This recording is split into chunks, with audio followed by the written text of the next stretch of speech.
दोपहर के बाद में तोड़ी गई बेलपत्र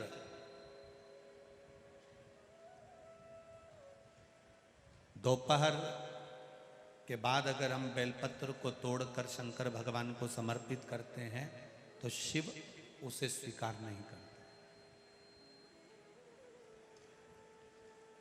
फूल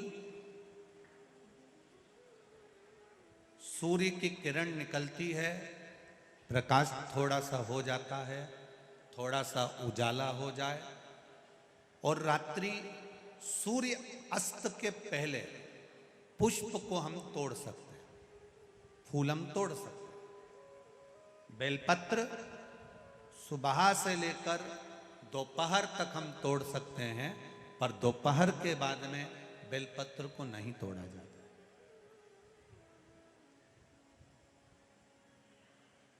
चतुर्थी, अष्टमी, नवमी, द्वादशी, चतुर्दशी, अमावस्या, पूर्णिमा, संक्रांति, ये ऐसे पर्व हैं जिस दिन बेलपत्र को नहीं तोड़ा जाता।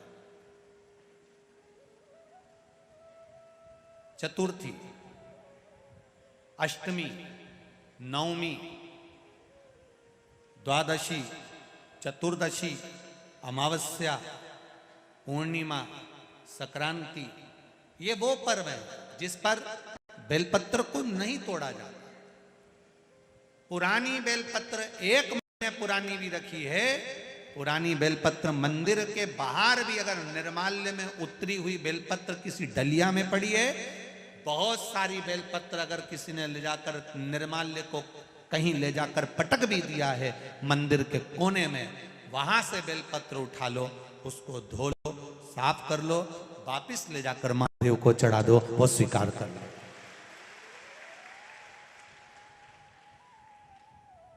पशुपति व्रत कर रहे हो,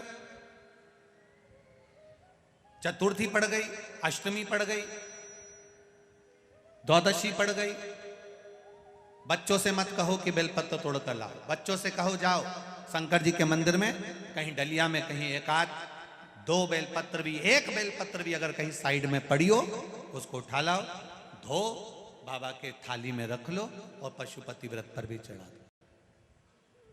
दोपहर के बाद में पूजन करने जा रहे हो, बेलपत्र दोपहर के बाद ना तोड़वाइए। फूल सुबह प्रकाश होने से लेकर रात्रि को, शाम को जब सूर्यास्त हो उसके पहले फूल आप तोड़ लो, मना नहीं है, दिन भर का समय आपके पास है, पर रात्रि में फूल नहीं तोड़ा जाता। शंकर भगवान पर समर्पित कोई प्रसाद शिव जी को चढ़ाया गया, कोई प्रसाद रात भर नहीं रखना चाहिए। आप लोग तो संकट सोमवार अगर किसी ने करे हों, किसी ने करे संकट सोमवार या 16 सोमवार, हाथ उठाओ, किस किस ने करे हैं, पहले करें आप लोगों ने, रखो। जो लोग 16 सोमवार करे हुए होते हैं, संकट सोमवार करे हुए होते हैं, उनको मालूम होता है, उनके स्मरण में रहता है कि संकट सोमवार का जो प्रसाद होता है उसको रात भर नहीं रखते। उसका कारण स्कंद पुराण में भी कहा गया, उसका कारण शिव महापुराण में भी वर्णन किया गया। शंकर भगवान का प्रसाद, शिव जी का प्रसाद, अगर जितना जितना अंधेरा बढ़ते चले जाता है, जितना जितना रात्रि होती चली जाती है और दूसरा दिन अगर लग जाता है, तो उस प्रसाद पर आपका हक नहीं रहता, उस प्रसाद पर फिर चंड का हक हो जाता, फिर उनके गणों का हक हो जाता है, फिर आपका हक समाप्त।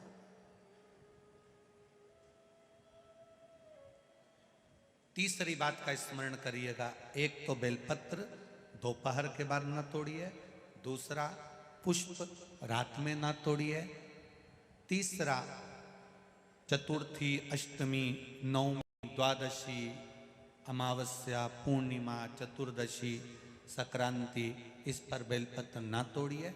मंदिर की चढ़ी हुई, कहीं रखी हुई, कहीं अगर निर्माल्य में भी कहीं ले जाकर पड़ी है, वो भी समर्पित कर सकते हो। बेलपत्र तो यहाँ तक वर्णन करती है कि अष्टमी नवमी दोनों पड़ रही है और आपको बेलपत्र की जरूरत पड़ रही, तो एक बेलपत्र को